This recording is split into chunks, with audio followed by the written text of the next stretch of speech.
बिस्मिल्लाहिर्रहमानिर्रहीम। हज और उम्रा अल्लाह रब्बुल इज़्ज़त की तरफ से एक इबादत है जो कि लाखों मुसलमान हर साल अदा करते हैं। सबसे पहले जो इंसान हज के लिए जाता है तो आम तौर पर वो भी पहले उम्रा करता है। तो हम आज इंशाअल्लाह ताला अज़ीज़ उम्रे से मुताल्लिका, चाहे वो हज के लिए जाते हुए किया जाए या आम पूरे साल में, लोग रमज़ानुल मुबारक में हज उम्रे के लिए जाते हैं, रबीउल अव्वल में, पूरा साल ही लगातार जाते रहते हैं। तो हम बहुत आसान तरीके से उम्रे के अरकान को कैसे अदा करना है, किन किन एहतियाती तदाबीर को इख्तियार करने से आपका ये उम्रे का सफ़र इंतहाई आसान हो जाएगा और इंशाअल्लाह अल्लाह के यहाँ मकबूल भी होगा, उसको इंशाअल्लाह हम मुताला करेंगे। सबसे पहले समझिए कि उम्रे के अंदर 4 अरकान हैं, 4 चीज़ों के मजमूए का नाम उम्रा है। सबसे पहली चीज़ है इहराम बांधना। इसकी तफसील इंशाअल्लाह हम अलग अलग बयान करेंगे। नंबर 2 है मक्कतुल मुकरमा पहुँचकर तवाफ़ करना, उसमें क्या एहतियाती तदाबीर हैं इंशाअल्लाह हम उसको ज़िक्र करेंगे। नंबर 3 है सफ़ा और मरवा की सई करना, इसको अदा करने का तरीका क्या है, इसमें एहतियाती तदाबीर क्या हैं, इंशाअल्लाह उनका तज़किरा करेंगे। और नंबर 4 हलक या कसर करवाना। मर्दों के लिए अफजल है कि वो हलक करवाएं, जिसको हम अपनी ज़ुबान में बालों को उस तरह से मूंड देना या टिंड करवा देना कहते हैं। और कसर करना यानी एक पोरे के बराबर बालों को अपने तीनों जानिब से लेकर और उसको काट देना, यह कसर कहलाता है। ख़वातीन तो कसर ही करेंगी, लेकिन मर्द हज़रात को भी कसर करने की इजाज़त है। इसके बारे में तमाम एहतियाती तदाबीर इंशाअल्लाह हम इसको बयान करेंगे। लेकिन सबसे पहले हम बात करेंगे उम्रे के सबसे पहले रुकन की या सबसे पहले जुज़ की, और वो है इहराम बांधना। आप ये बात समझ लीजिए कि इहराम घर से निकलते वक्त भी बांधा जा सकता है और एयरपोर्ट पर पहुंचकर भी बांधा जा सकता है। आम तौर पर एयरपोर्ट पे हम जब पहुंचते हैं तो काफ़ी वक्त होता है। बहुत सारे लोग ये कोशिश करते हैं कि अपने साथ हैंड कैरी के अंदर एहराम बांधकर एहराम रख लें और ख़ुद आम सिले हुए कपड़ों के अंदर जाएं, और ये बिल्कुल माकूल बात है, दुरुस्त बात है। रास्ते में कहीं एहराम पे कोई चीज़ ना गिर जाए, कोई मैला ना हो जाए, तो बाज़ औक़ात बड़े दूर दराज से लोग सफ़र करके एयरपोर्ट तक पहुंच रहे होते हैं, दूसरे शहरों से पहुंच रहे होते हैं। तो लिहाजा अपने आम सिले हुए कपड़े पहने और जब एयरपोर्ट पर पहुंचें तो हैंड कैरी अपने साथ रखें। अब आपने अपना जब सामान बुक करवाना है तो ये बात याद रखिएगा, बहुत सारे यहाँ पर हाजी परेशान होते हैं, उम्रा में जाने वाले लोग परेशान होते हैं। वो क्या करते हैं कि अपना हैंड कैरी खुद पकड़ने की बजाय किसी और के हाथ में पकड़ा देते हैं। अब या कोई बेटा वालिद का पकड़ लेता है, कभी कोई रिश्तेदार दूसरे रिश्तेदार का पकड़ लेता है। अब इसमें एहतियाती तदबीर क्या करनी है, वो ये है कि आपने अपना हैंड कैरी कहीं बुक ना हो जाए, इसलिए उसको अपने पास और अपने हाथ में रखना है जिसके अंदर आपका एहराम है। अगर ये बुक हो गया और आप आगे चले गए और वहाँ जाकर सामान आपका जहाज़ की तरफ चला गया है, अब आप यहाँ पर बैठे हुए हैं और एहराम आपके पास मौजूद ही नहीं है।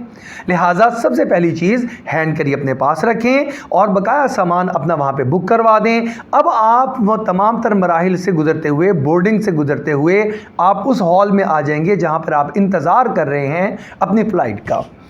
अब जब आपकी फ़्लाइट टाइम करीब आ जाए तो उससे आधा घंटा पहले या आप समझ लें कि पौना घंटा पहले वहाँ पे मस्जिद की जगह बनी हुई है और वहीं पर ही वॉशरूम्स वगैरह हैं, एहराम की तब्दील करने की जगह है। आप वहाँ पर सिले हुए कपड़े उतार कर और एहराम की दोनों चादरें पहन लें।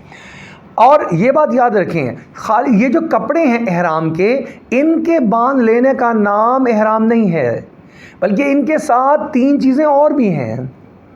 इसीलिए अगर ये किसी वक्त में आप उतार दें, मैले हो गए तो जायज़ है, आप तब्दील कर लें तो जायज़ है। तो बाज़ों का इंसान पूछता रहता है कि जी मेरे से ऊपर से चादर हट गई, क्या मैं इसको दोबारा पहन सकता हूँ कि नहीं, या मैं एहराम को तब्दील कर सकता हूँ कि नहीं। तो बिल्कुल कर सकते हैं। इस एहराम के कपड़ों का नाम एहराम बांधना नहीं है, बल्कि इसके साथ 3 चीज़ें और हैं जो कि एहराम बांधना है। तो खूब गौर से सुन लीजिए, ये चादरें पहनना एक अमल हो गया। इसके बाद आप 2 रकत पढ़ेंगे اس عمرے کی نیت کے لیے کہ میں عمرے کی نیت سے احرام باندھ رہا ہوں. یہ 2 رکعت نماز نفل ہیں، لہٰذا ایسے وقت میں پڑھے جائیں جس وقت میں نوافل پڑھنا منع نہیں ہے یا مکروہ نہیں ہے. اب آپ نے نفل پڑھ لیے تو 2 کام ہو گئے. ایک آپ نے چادریں پہن لیں، دوسرا آپ نے نفل ادا کر لیے، ابھی بھی احرام کی پابندیاں شروع نہیں ہوئیں. تیسری چیز آپ نیت کریں گے اس کے بعد، اور نیت جو ہے وہ عربی میں بھی الفاظ ہیں، اللہم انی ارید العمرہ فیسرھا لی وتقبلھا منی. یا اللہ میں عمرے کی نیت کر رہا ہوں، اس کو میرے لیے قبول بھی فرما لیجیے اور آسان بھی فرما لیجیے. کسی کو عربی میں نہیں آتی تو کوئی پریشانی کی بات نہیں ہے، آپ اردو زبان کے اندر ادا کر لیں. تو یہ 3 چیزیں ہو گئی نیت کرنا. چوتھی چیز ہے تلبیہ پڑھنا، لبیک اللہم لبیک لبیک لا شریک لک لبیک ان الحمد والنعمت لک والملک لا شریک لک. یہ جب آپ نے پڑھا تو چاروں عمل پورے ہو گئے جو احرام کے متعلقہ تھے. اب آپ کا احرام شروع ہو گیا اور احرام کی وہ تمام تر پابندیاں شروع ہو گئیں جو کہ آپ نے اب لحاظ رکھنی ہیں. اب اس کے اندر پابندیاں کل 7 ہیں. 2-3 تو ایسی ہیں جو صرف مردوں کے ساتھ خاص ہیں، لیکن بقایا ایسی ہیں کہ جو مردوں اور عورتوں دونوں کے لیے برابر ہیں. اب وہ ذرا احتیاطیں سن لیجئے. سب سے پہلی احتیاط تو یہ ہے، آپ سلا ہوا مردوں کے لیے جو ہے سلا ہوا کپڑا نہیں پہن سکتے. لہذا بنیان اور آپ نے سر پہ ٹوپی، سر پہ پگڑی اور انڈر ویئر، کوئی بھی سلی ہوئی چیز اب آپ وہ نہیں پہن سکتے ہیں. مردوں کے لیے ایک احتیاط. دوسری احتیاط مردوں کے لیے یہ ہے، آپ اپنا سر نہیں ڈھانپ سکتے، اپنا چہرہ نہیں ڈھانپ سکتے، اور اپنے پیر، ان کے جو اوپر کی ہڈی ہوتی ہے اس کو آپ نہیں ڈھانپ سکتے. یہ 3 چیزیں مرد حضرات نہیں ڈھانپ سکتے ہیں. تو یہ جو شرطیں ہیں یہ مردوں کے لیے ہیں.